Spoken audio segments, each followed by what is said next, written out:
Cruelty Squad is a game that incorporates heavy artistic freedom. Nothing about the visuals of this game are similar to just about anything else, and that is thanks to the creator's extremely unique art style.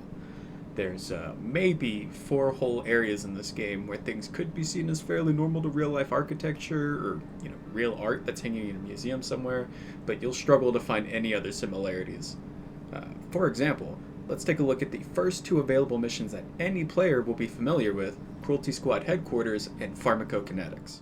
These 2 missions introduce the player to non-mixing color palettes and help them get an idea of what the rest of the game is going to look like. In Cruelty Squad Headquarters, we can see relatively normal wall textures or somewhat unmatching color usage. Both of these things can be seen in the training area that the player can use to help them learn how to aim their weapons or learn that enemies can be around any corner and in unexpected angles. Fairly normal in comparison to what the later stages of the game will end up looking like. In Pharmacokinetics, however, we start to see a dip in that normalcy, and start to see weird mix and matches that are this game's calling card. Things like antagonistic color mixing of bright reds and greens that feel like they're there to distract you from enemies instead of just being a floor design. It's also the main start for secret areas in the game, which are equally, if not more so, unique than the rest of the areas in the mission.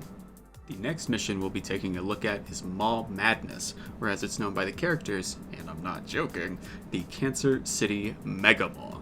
This mission is probably my favorite from a gameplay and a design standpoint. It's one of the easiest missions to get an S rank on, and it's so easy to do quickly that it's arguably the best money grinding mission in the entire game.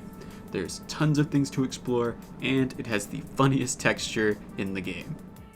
Now that we have an idea of what the more normal side of Cruelty Squad looks like, let's take a look into the strange side of things, with the 2 final missions of the game, the Archon Grid and the Trauma Loop.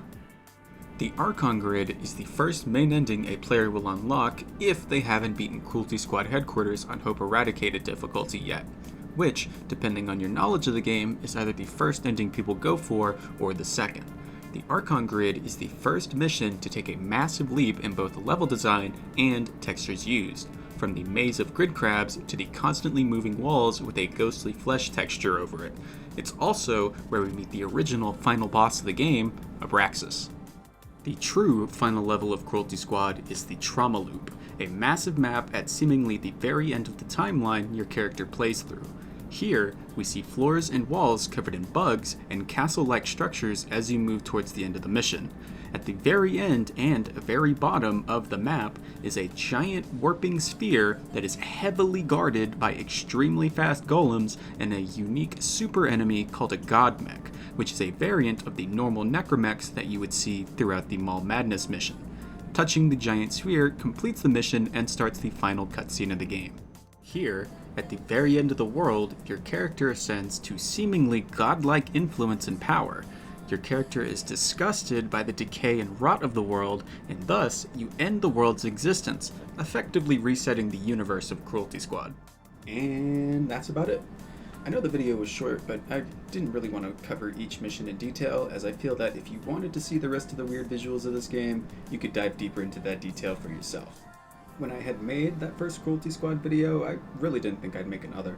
That video was more or less a passion project and just making something that I thought was funny, and in the endless sea of people making content, I really thought I'd only get 10, maybe 15 views on it before it dies in the algorithm.